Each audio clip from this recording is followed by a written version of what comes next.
Hello, everyone. I think we are currently the only people in here.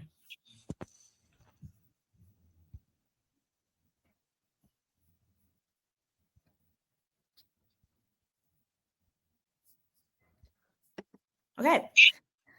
Hello, and thank you for joining World Salon and Columbia's Global Dialogue. This is their digital Fireside series.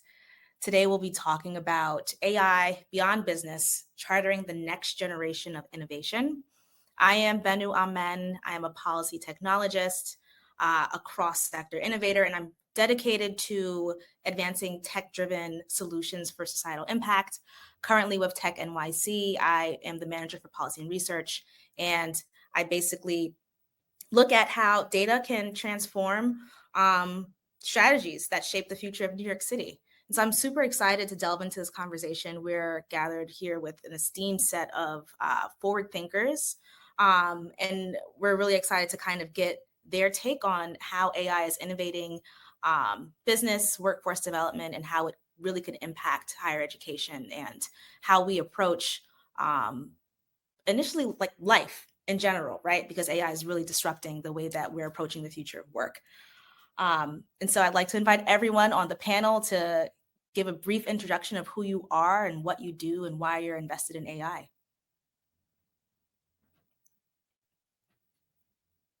Anyone can jump in. I'm going to give it to Jacob Cook. Jake, you're on the left of me, so you can go ahead and get us started. Sure. Hi, my name is Jacob Cook. I am a co-founder and CEO of Tadpole, where we help a lot of clients gather lots of data in the commerce space and use AI to take action on it. And I also teach a graduate course at Harvard Business School called Digital Marketing and AI Workshop, and support some research with faculty there on how you can do some amazing things with AI in a safe and exciting way. Excellent. Shubha? Hi, everyone. I'm Shubha. I'm the chief scientist and one of the co-founders at Hippocratic AI. So Hippocratic AI is building safety-focused generative AI for healthcare sector. As we will shortly delve into, the healthcare industry has been undergoing a massive shortage of healthcare workers, and we are looking to augment this workforce with safe generative AI. And I'm happy to be talking about it in here with these amazing panelists. Thank you. Matthew? Thanks so much, Benu. Matthew Rennick. I am a principal in the global technology sector and co-head of the global AI practice here at Korn Ferry, the world's largest talent advisory and executive search firm. My work and our practice's work focuses on helping the world's leading organizations get ready for AI from a talent perspective, whether that's setting up your organization for success or bringing in the right leaders. So thrilled to be here. Excellent. Elon? Elon, I think you might be muted still. All right, figured it out. Am I good now? Yes. Nice. Yes. Hey, everyone. My name is Elon Kane. I'm a communications manager here at Tech NYC, working alongside Benu. So great to be here on this panel with you, Benu. Tech NYC, we're a nonprofit representing New York's tech economy. So we're a nonprofit member-based organization, basically doing a lot of work to be the centerpiece, connecting the tech sector with policymakers, with startups, funders, connecting all of them together to basically make New York the best place to grow and build a tech company. So I'm thrilled to be here on this panel. Awesome. Hamza, take it away. Thank you for having me. I'm Hamza. I'm AI National Security Lead at the Future of Life Institute, which is an independent, nonpartisan nonprofit focused on emerging tech risk. I'm based in DC, and my job day-to-day is supporting policymakers in Congress and across the agencies on the various national security implications of AI. Thank you.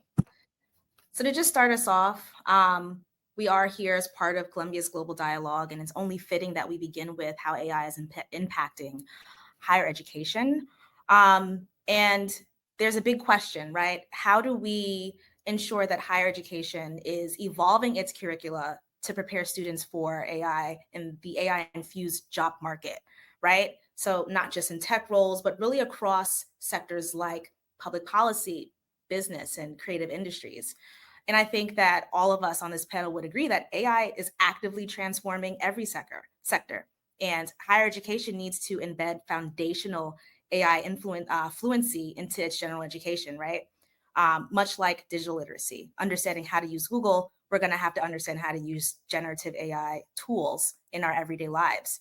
And I also think that we shouldn't assume moving forward that everyone wants to work in tech or should opt to work in tech. Not everybody should be a software engineer, but I think AI offers a unique opportunity for us to advance these non-tech sectors to make sure that they're all tech enabled and continuing to move with this, this new trend.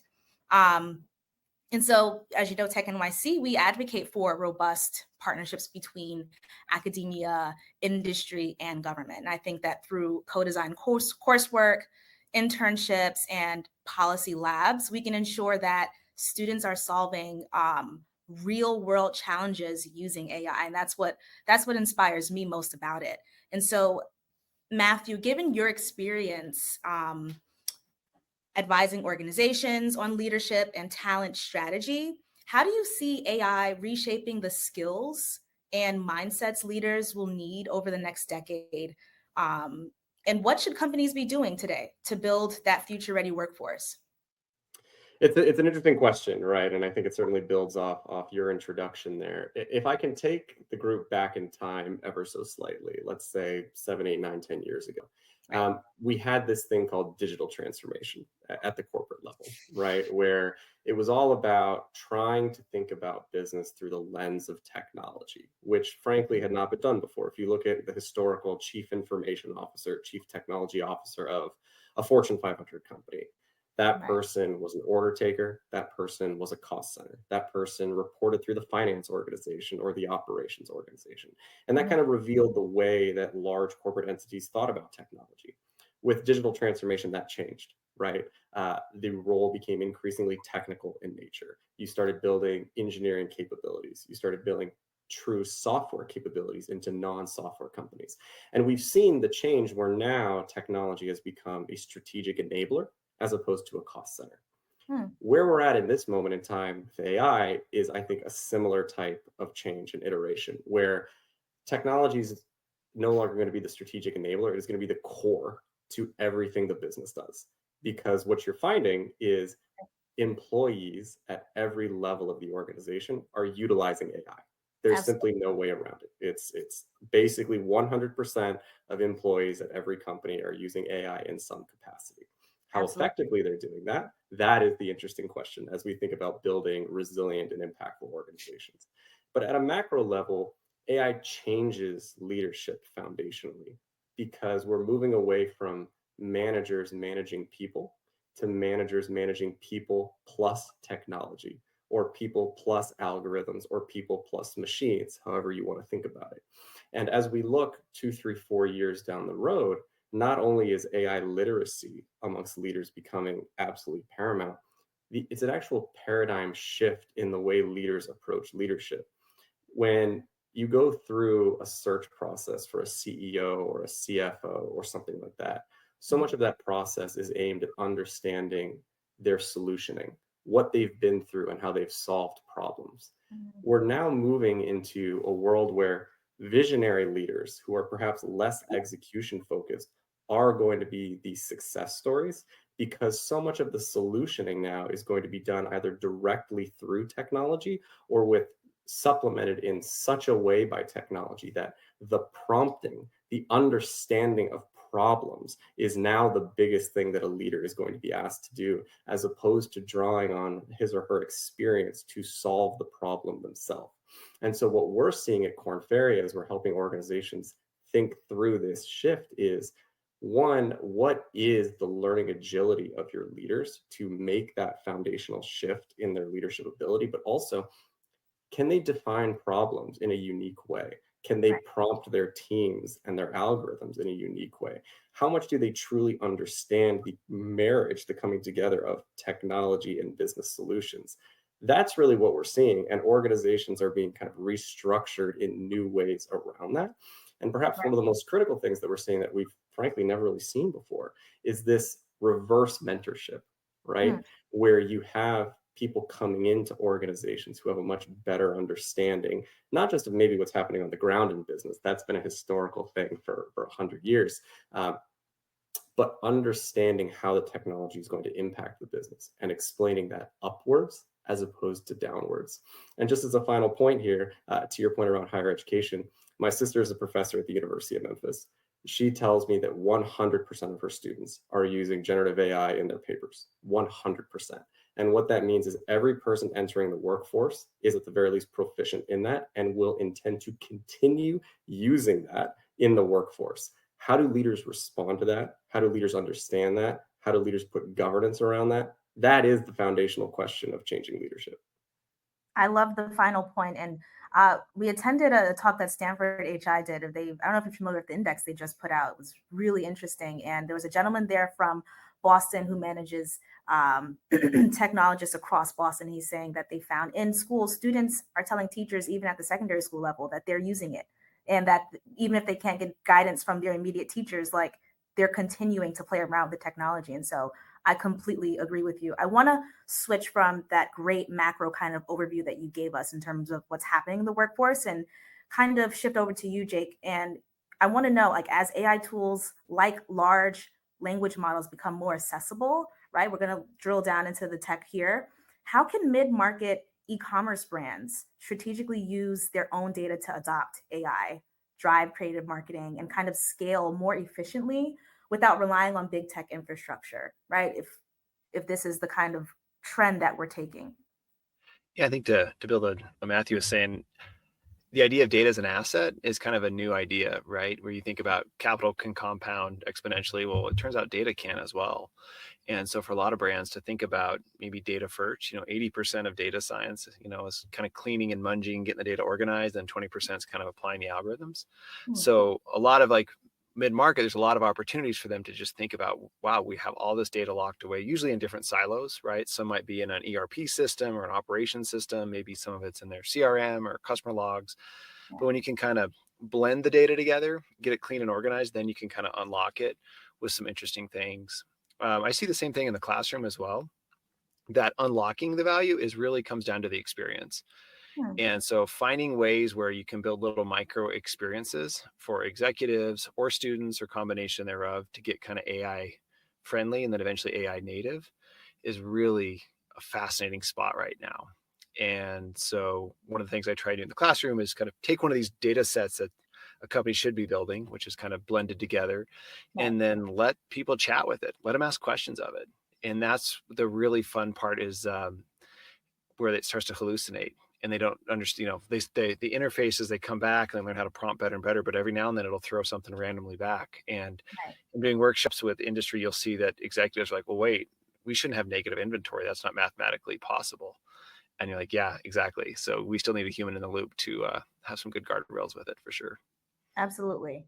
And I've seen a lot of research around companies valuing the soft skills, being able to communicate with people about the product. And I'm wondering if even you're seeing that as it becomes more efficient to use these AI tools, that in the creative sphere, are you all looking for those soft skills to be kind of pushed to the forefront as someone who already has that literacy?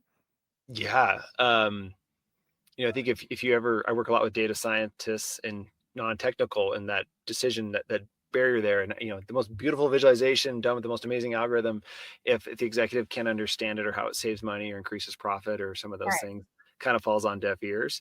I think what's interesting is, eventually you can see a co-pilot where the executive can boot up with their own private GPT or some sort of private access to data, and they can ask the questions they're maybe nervous to ask in front of their peers or colleagues, and break down some of those barriers to see what's possible. I think that's an interesting paradigm where we've never had those abilities for people to interact with their data in those capacities. Absolutely. That's interesting. Shubha, so drawing on your work at Hippocratic AI to build safety focused foundation models for medicine, how do you envision generative AI, as Jake just mentioned, reshaping frontline clinical workflows over the next decade? And where do you see the boundary between helpful autonomy and the need for human oversight? Right. So there are two specific questions here. One is about where do we see the value of AI in terms of scaling and empowerment? And the second piece is more about what are the different guardrails and systems that we need to build and so on. So maybe let me address the first thing first. Uh, so staffing shortage in the healthcare industry has been uh, a concerning factor for the last several years. The World Health Organization, for instance, estimates there would be 18 million missing healthcare workers by 2030. So it is under those kind of scenarios where you can think that if I have an agentic workforce in place, which can augment the clinicians, the healthcare workers now, then that would massively impact the life of the patient population. What happens now if there is a chronic patient, if they're having some adverse effect from a medication, they would just stop taking that medication. The conditions might degrade, there might be hospitalization. But what if I had 100 different agents, right? Many of them can be geared to follow up with the patient on a regular basis to see how they are doing, taking care of their managing their nutritions, and even following up with the physician on a proper replacement of the medication and so on. So, Right. for instance, diagnosing diabetes is not really hard, but managing diabetes is really hard. So, it is under these scenarios where we need to think about the impact of AI. The other areas where they would have massive impact is again about scale. So in the recent years, we have had an increase in the number of climate-specific disasters. Like think about heat waves to wildfires. Again, these are the scenarios where you could have an agentic healthcare workforce in place. They can call up all the affected people in those regions, ask them if they're running out of essential supplies, find out who are the most vulnerable, and even send them or have some priority in kind of giving them some kind of medication assistance. The other aspect where we see where AI has tremendous potential is improving equity. And one of the primary modes is multilinguality. So I can give an anecdotal example. So we were recently engaging with a large health system, and they were trying to get the FIT tests. So these are fecal immunochemical tests, and they are used for colon cancer screening. And their issue was the Spanish population they were not getting as much engagement from the Spanish speaking population as from the English speaking population. And then they came to us with the problem. So then we developed a Spanish agent for them. And the Spanish speaking people were more than happy to talk to an agent who can speak in their local language, in their local dialect.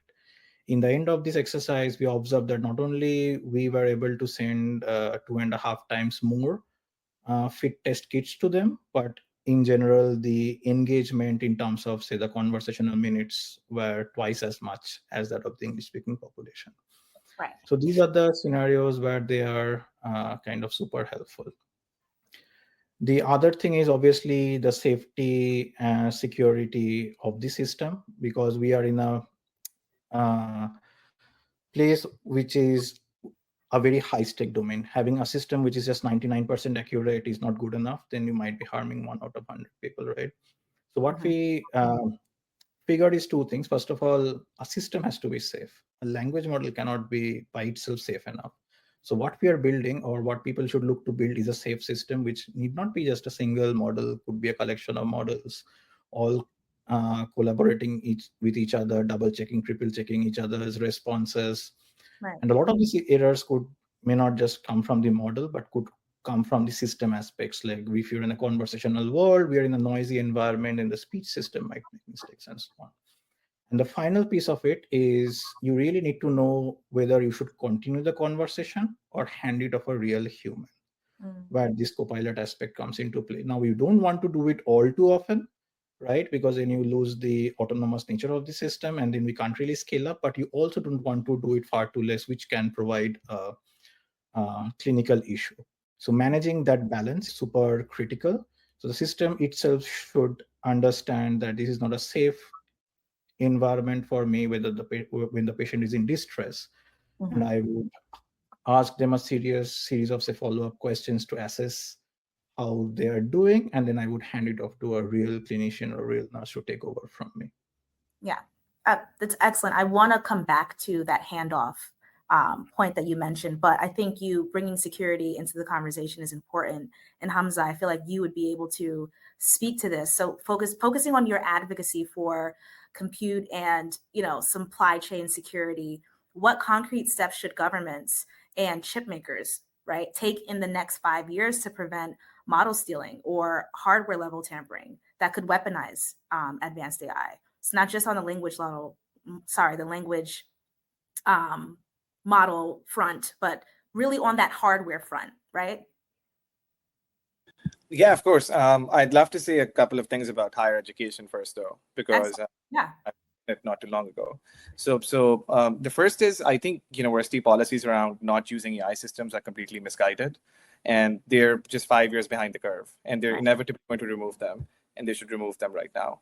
I think the downside that we have to think a lot more about is the literature on practice regimens and education through K-12. So people have shown that if you use an abacus versus a calculator, learning arithmetic, let's say, you're just much better at math having used the abacus and the calculator because it's a shortcut to the answer, right?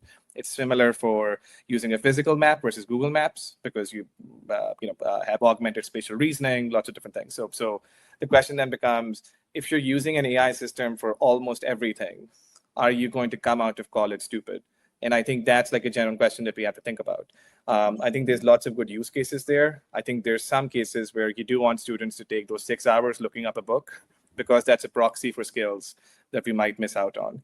The final thing I'll say on the higher education side is I would love a course which becomes compulsory at some point in all colleges about what AI can and what AI can't do, because we are going into the golden age of AI scams. There's now AI mirrors, AI pillows, AI blankets, AI lamps. I saw an AI lamp. I don't even know what that would look like. So giving students a sense of there's so much massive potential here for utilization, but there's a lot that you're going to see on the market that isn't real.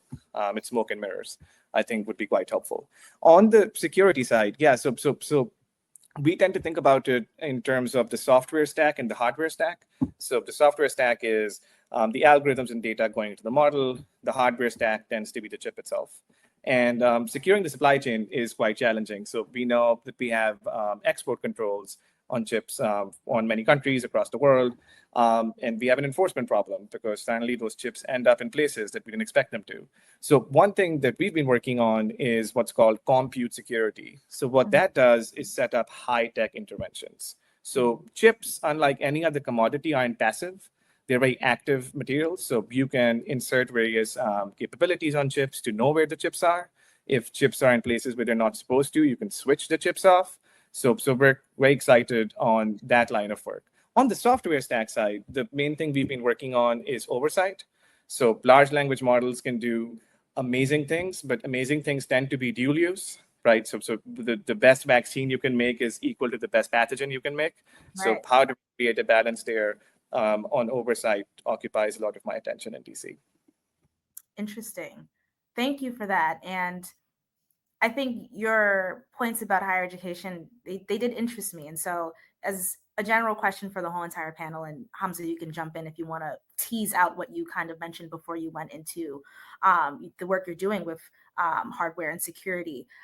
What changes are needed in education and workforce development to equip future generations with the skills and adaptability required to thrive in an AI integrated economy? Right. So knowing that this is how workforce will have to be approached, what then is that the delicate balance where we're ensuring that, students are really learning all they need to know without losing what comes with academic rigor and kind of learning on your own in a university setting?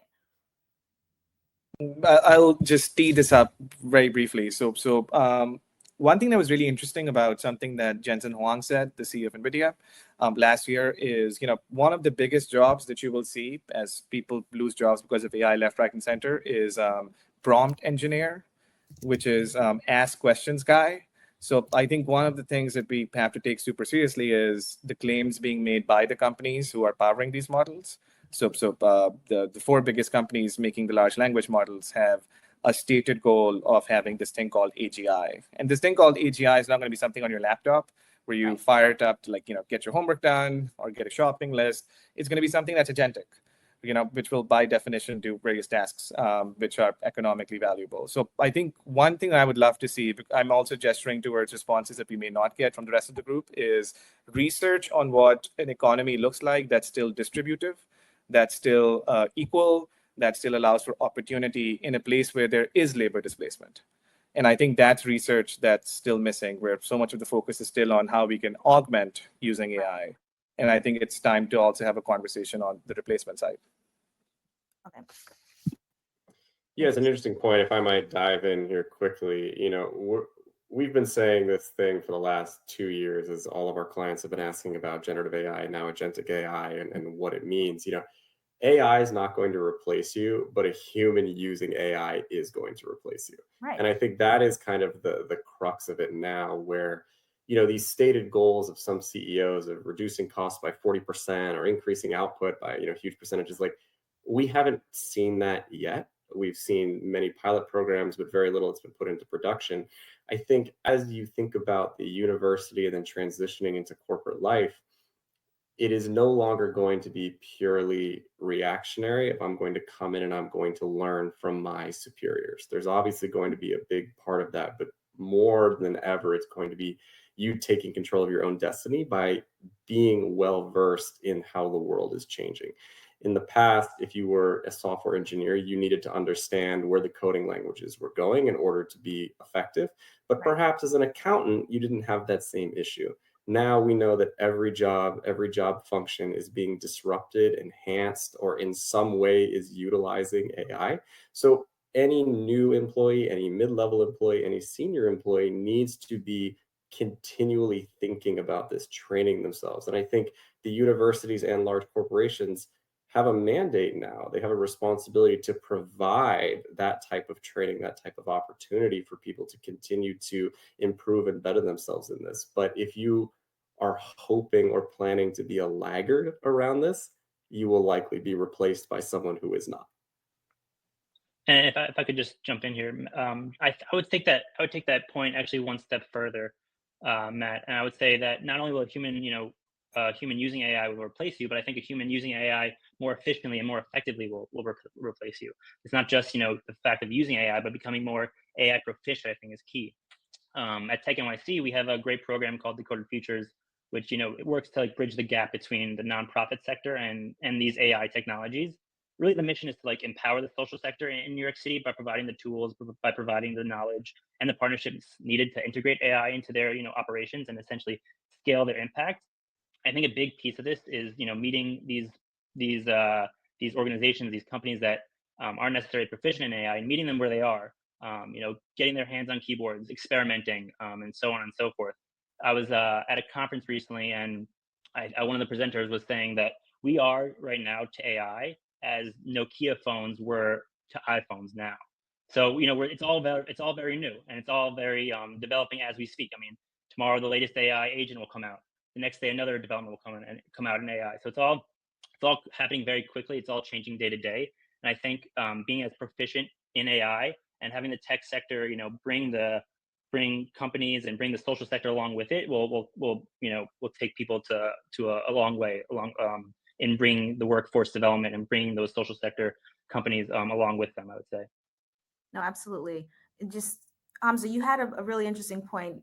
You mentioned deep fakes and knowing how to parcel through misinformation and what's real. And Elon, I'm curious, with your background in both journalism and tech sector communications, as you just mentioned, how do you see AI transforming the way organizations engage with the public, especially when it comes to building trust in a time of deepfakes, as mentioned, algorithmic misinformation, and an increasing skepticism towards tech platforms? Yeah, I would say, just taking a step back, the way I view AI when it comes to communications or, journalism, reporting, et cetera, I view AI as, helping us do a lot more with the resources we have, and being, more creative and more effective in telling a story, and being able to elevate a message, reaching people that need to hear that message. So, for example, we run a newsletter here at Tech NYC, and part of that newsletter, our audience is it's pretty varied, right? There are people that are executives, but there are also people looking for jobs. So it's a very wide range, and we try to keep we try to like sort of be that centerpiece for those for that community, for our audience. One of the ways that we've used AI, or at least that I have, every Friday we have like sort of a more light, a lighter tone on our Friday newsletter. So I've been creating these cartoons, like New Yorker style, one panel, black and white cartoons. I don't know how to draw, but I do know how to like come up with a concept for a cartoon. And I've been using AI to sort of augment that. So I've been able to create these cartoons and sort of reach my target audience in that way. So it's an example of, using AI in an unconventional way, yes, for sure, but using it to reach new audiences and to be, use it as a way to augment my work instead of sort of replace it. Then there's a flip side of that. There's stuff that's a little bit more conventional. Just recently, you may have seen in the news during the mayoral campaign, the Cuomo campaign was criticized for using ChatGPT for one of their policy initiatives. And our CEO, Julie Samuels, came out with an op-ed last week saying, we should be encouraging organizations to use AI. These are technologies that we want people to use. I mean, in New York City alone, I think there's more than 2,000 AI startups right now in New York City. 40,000 AI professionals. I think space leased by AI companies has expanded more and more over the last 10 years. I think something like 10 times the last 10 years, space leased by AI companies has been expanded. So AI is here, and I think it's a question of getting on the train and embracing it. I love that. So I'm curious to know from each of you, which industries do you believe will be the most fundamentally transformed by AI over the next decade? So Shubha, you mentioned, how do we know when to hand off, right? Using the technology into getting a human involved. And I've seen digital healthcare really explode in New York City over the last 10 years. So like my personal input is that I think digital healthcare will continue to extremely, I would say, rapidly change. But what other industries are you seeing trends where you're really seeing the way that folks approach even that industry are changing from a very fundamental level? I think apart from the healthcare industry, you have already talked about education. There is finance, there is a legal sector, and all of these industries are going to be fundamentally shifted. Mm-hmm. I guess the main difference there would be in terms of how high stake it is, where making a mistake, I can come back and correct later, versus you need some sort of instantaneous feedback or this handover. For example, say for this coding autopilot we have been talking about so far, if I have a bug and that would cause a software failure, you get feedback from the execution. You have some time to fix that, right? But there are certain scenarios where, say, in case of healthcare, patients are directly interacting with the system, and the system says something wrong.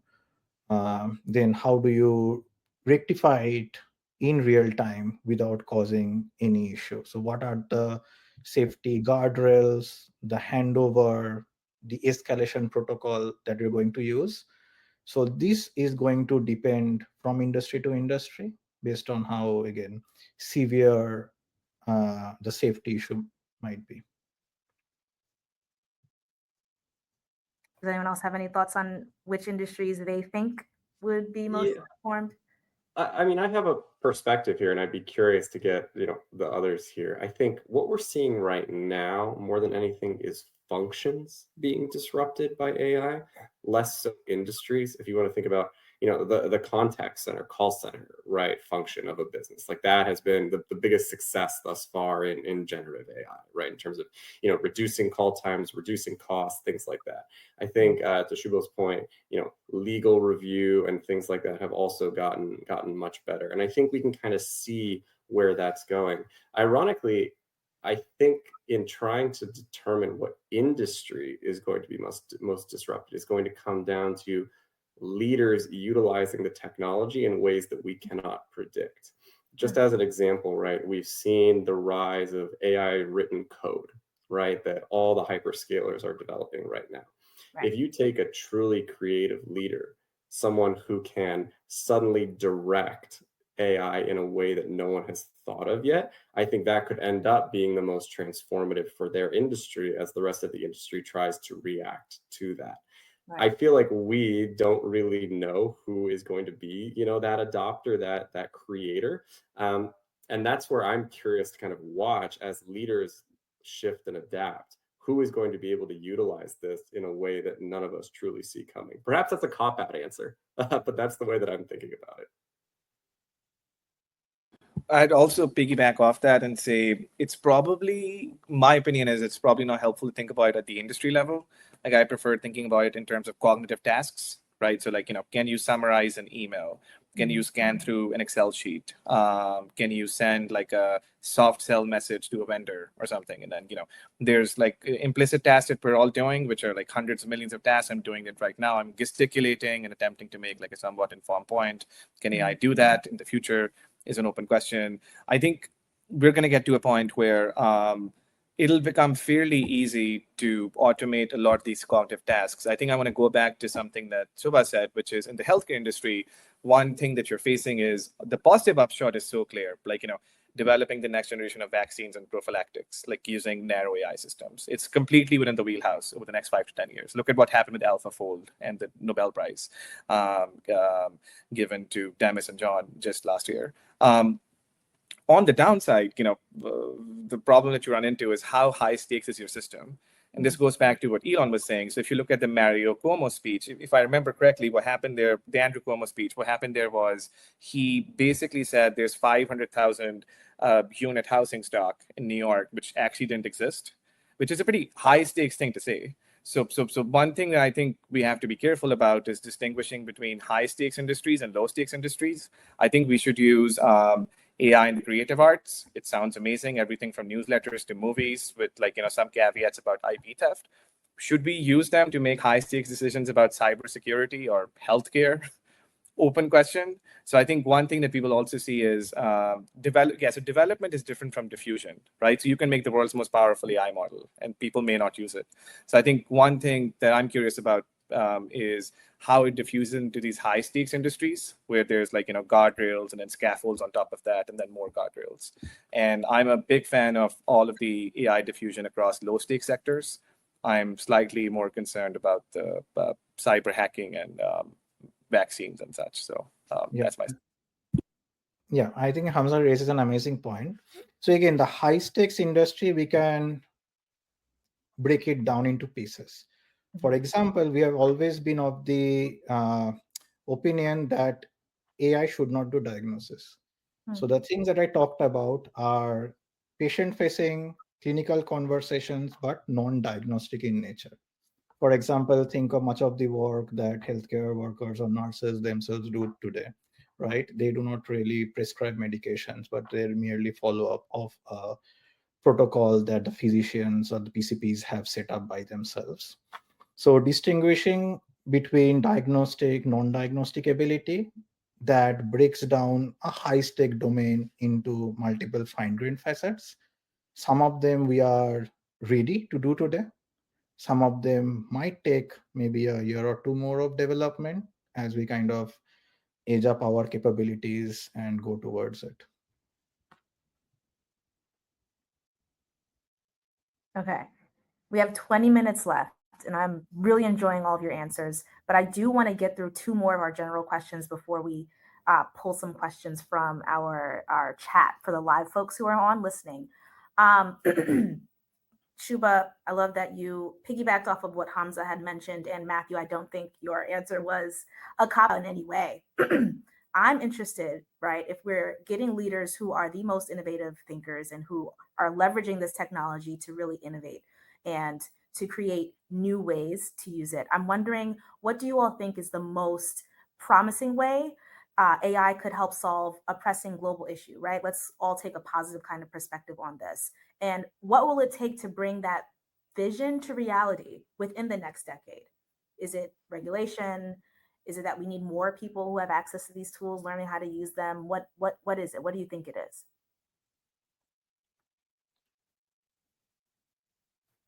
I mean, I could take a stab at it here. I mean, I think just from the jump, AI-driven drug discovery would have, just a massive impact on humanity if that proved to be. I mean, if we look at the biotechnology industry as well as the large cap pharma industry, I mean, massive amounts of time, enormous amounts of capital go into researching and trying to ultimately develop these drugs from stage one all the way through commercialization.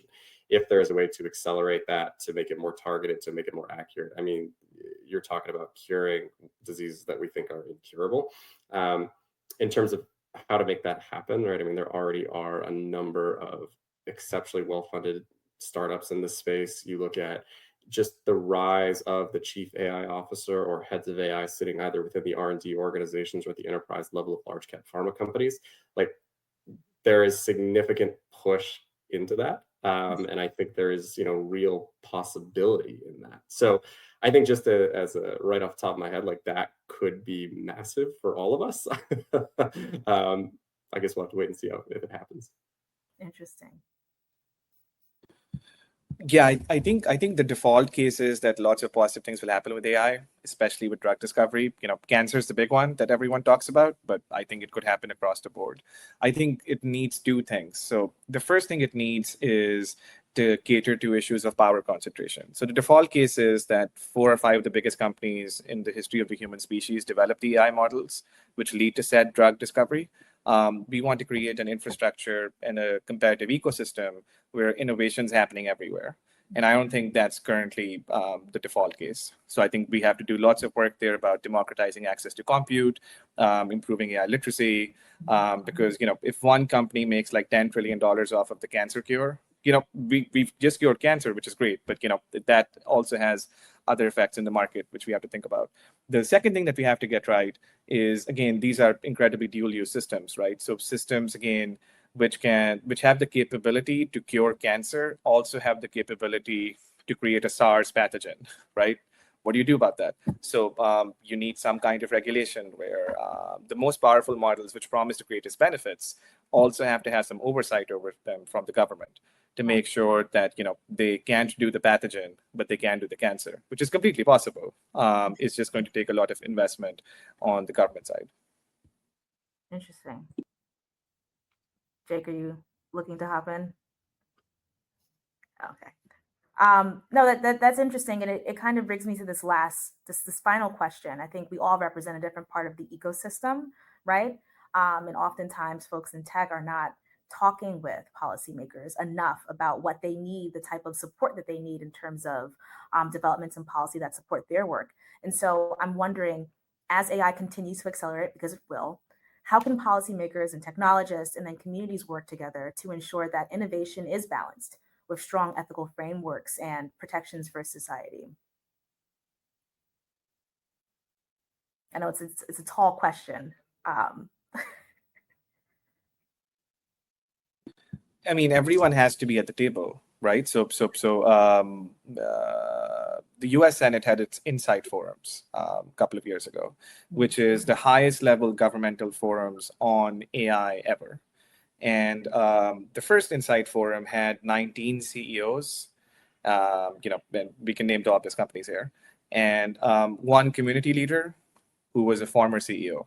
So, that's what we're dealing with. So I think one thing that we really have to do is take the concerns of labor union groups who are concerned about labor displacement seriously, take the concerns of people who've been victims of deepfakes quite seriously, take the concerns of people who are concerned about national security threats from AI quite seriously. And while also in the same sentence saying that we want all the good stuff, right? I think so. So I think the biggest meme that I would want to circulate on this call is like, the antithesis of innovation isn't concerns about these things, right? Like, because the question is innovation for who? And I think innovation should be for everyone. And the way to get there is to make sure that everyone's at the table.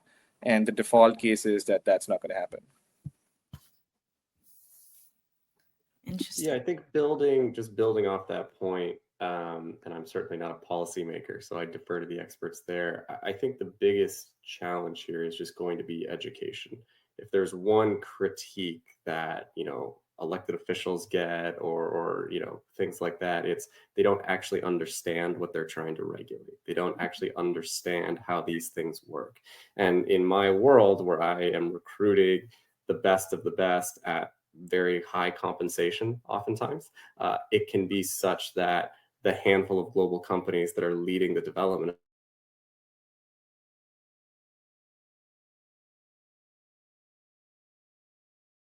the only ones who are effective and impactful way. I think there has to be a significant level of investment made by universities, by federal, state, and local government, Yeah. by even nonprofits, to how do we bring some of this talent into our sphere such that we have people who can sit across the table who are equals, who understand it at the same level and can effectively make decisions without the profit motive in mind.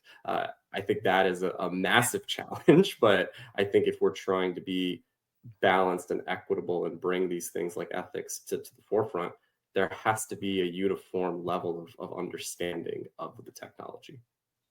Yeah, Could I say just- one quick thing on that as someone who's met lots of members in DC and interacts with the agencies? I think it's one of the most interesting things that the biggest AI companies have been able to convince policymakers of is that they don't understand technology. So if you go back to the big hearing everyone thinks about, this is the Mark Zuckerberg "We Run Ad" Senator hearing. This is the question from Senator Hatch. You watch the rest of the hearing, it's absolutely fantastic. There's questions about teenage mental health. There's questions about data privacy. There's concern about where data is going internationally. It's a great hearing. Like, outside of a couple of questions that, there's questions like that in every hearing in Congress. It was absolutely brilliant. And that was back in 2018. Speaking for myself and like engaging with members in DC, they're very well informed on the issues. They're obviously never going to be machine learning experts. And I don't think that's the bar we had for finance, and that's not the bar we had for aerospace. But I think they understand these issues enough. So I think that meme is a slightly more complicated sometimes. Yeah. Just to add to what Matthew was saying, like I have been part of. There's a ton of questions from folks in the live audience who want to get you all's kind of advice as students who are looking to equip themselves with the tools to be able to enter the workforce and to be in the positions that you're in now. And so I would like to field some of their questions and get your thoughts. Jack wrote, as a student transitioning to the corporate life, how do you stay relevant in today's world where AI is replacing jobs? What skills or experience do we gain to upskill ourselves? Yeah, I can speak to this a little bit because I've got 9 student projects I'm overseeing right now, and they're asking this question every time in office hours. Great. The biggest thing I would say is just get comfortable. And as I say, in some small way, play with AI every day. So pick Gemini, pick ChatGPT, put it on your phone, play with it in different ways, and see where the frontier models break. See where the jagged edge is, where something doesn't work or it does hallucinate and things like that as well. I think that's just a massive opportunity. We're very fortunate at HBS to have a very forward-thinking way where we put AI into the classroom. Yeah. So when I write my final exams, I make them use AI to write them. And what you see typically is the data analysis or the creative outputs is where they don't know how to prompt and get good outputs out of it as well. But if you're playing with that every day, last week I was like, I wonder if I can have an executive assistant help me manage my schedule. So I was just verbally chatting with ChatGPT, give me a to-do list, capture it this way, using getting things done frameworks, blah, just to see what it'll do. And I think that's just a fun way to go through and get yourself over the hurdle. Then when you get a job interview, you can then start to talk fluently around, well, Gemini's good at this, but GPT's better at that. I think that's a great way to demonstrate some expertise. It's interesting. Does anyone else have anything to add? Cool. Emily W. said, in a competitive market for AI professionals, how do smaller startups successfully attract and retain top AI talent? I mean, I could speak to this, but I'd be curious to hear Shubha's answer as well, given that he, is running a smaller AI startup. Right. Just speaking, from a lot of the AI startups that we work with at Korn Ferry, there's kind of 2 answers to it. One is, how legitimate and impactful is your technology? Because these top leaders and developers want to work for something that is going to change the world and have significant impact. If your core technology is very, very impactful, people are going to want to work from you. I think secondly, in terms especially around retention, it's how committed to your mission are you, and what does your development life cycle look like? If you're able to show continuing progression for individuals as well as for the technology, there's not going to be a huge desire to go out and leave. Now, obviously, you may have to get creative around compensation, and we help companies get creative around that to try to retain people. But by and large, if your technology continues to be differentiating, and if the organization continues to push in an innovative direction, I don't think retention is the biggest challenge. But Shubha, over to you. I'm curious your take. We are not super small right now. We just turned an unicorn, but we have been through this phase, like through seed, Series A, Series B, when we were not so big, but we kind of faced the same challenges. And the two things that matter is mission and vision, right? Like, is the problem that you are solving really impactful for the society? Is this a mission that you personally identify yourselves with? For example, in our healthcare sector, there have been people who are working with us who have faced similar issues, maybe with their immediate family members or someone in the relatives. So they really understand the struggle and really identify with the problem that we are trying to solve. The second piece is building a fundamentally different technology that doesn't exist out today, as opposed to just building something like a wrapper. That particularly makes a difference if you are trying to attract talent from top companies, right? Where they might be cogs in a wheel. They might not have full autonomy in deciding what problems that they are trying to solve, or might not be their day-to-day work may not be as interesting to them as much, primarily for those LLM scientists that kind of we struggled with in the initial days. But again, mission and vision and the technology, these three things are the key to attract and retain this top AI talent. Nice. And with our last 7 or so minutes, I'm going to pull two more questions. The first one being, what advice do you have for students from non-technical backgrounds who want to contribute to AI innovation, especially in healthcare and policy?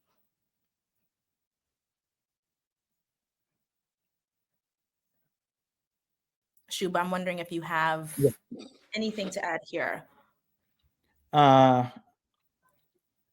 One popular term that we have is AI native. Mhm. That is, every solution that you need to think about, you need to have AI in focus. And when you think of AI native solution, it's a very different way of solving a problem than the traditional technologies that exist out there today. Mhm.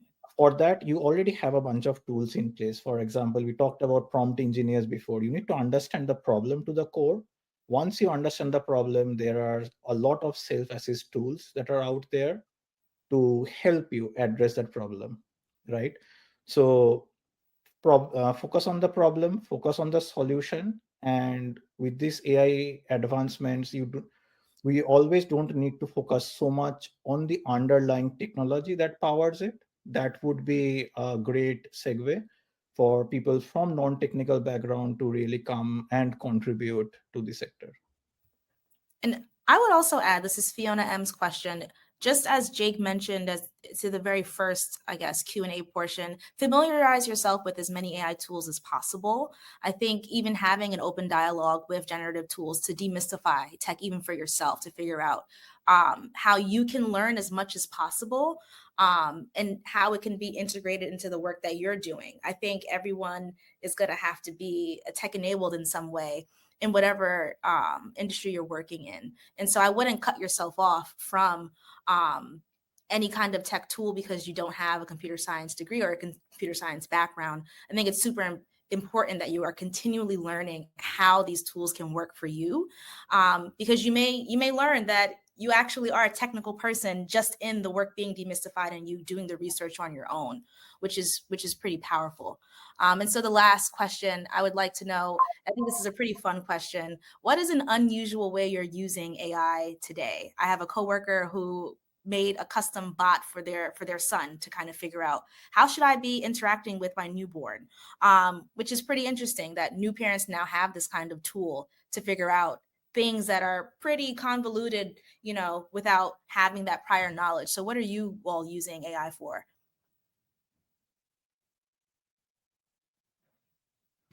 Just to build on what you mentioned earlier, I think there's a shift in your identity. Maybe you thought you weren't creative, right? Photoshop's intimidating. Well, now you can be creative with like a tool like Sora. Maybe you thought you're not competent in statistics. Well, now you can start to learn where those things are. And there's edges to all these things as well. So I think that from and to, in terms of the identity shift, to the stories we maybe tell ourselves that we are not good at or don't have had the time to do. Right. So I think the most unusual way is just getting really curious about the world, and then having somebody that can help kind of tutor you through it. And Right. that, in that way is amazing. So I think, one of the things I built was this idea of an executive assistant. I was like, oh, I'm gonna use Replit and see if I can build it in an app, just to, in between, can I do this in 20 minutes and build it and then boot it up, right? So I would say, man, what an amazing time to be alive and be playing with some of these things. And you can totally shift on what you thought you were good at to something you can learn more about. Absolutely. I would double click on that. In my experience just using ChatGPT and using all these different AI tools, I've used it in ways to like make myself an expert in something that I had no idea anything about that industry beforehand. So, for example, I'm planning a trip to California in a few months. I have no idea anything about, which hotels should I stay at? What sites should I see? What time should I leave my hotel in order to get to X, in order to see Y, et cetera, et cetera. So I feel like I've become a travel agent right now using ChatGPT's functions.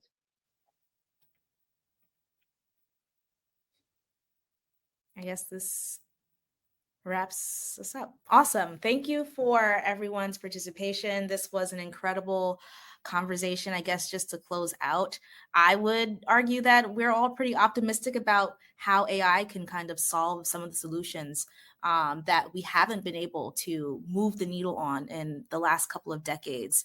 And I think the work that each of you are doing are contributing to that. So I thank you for the work that you do.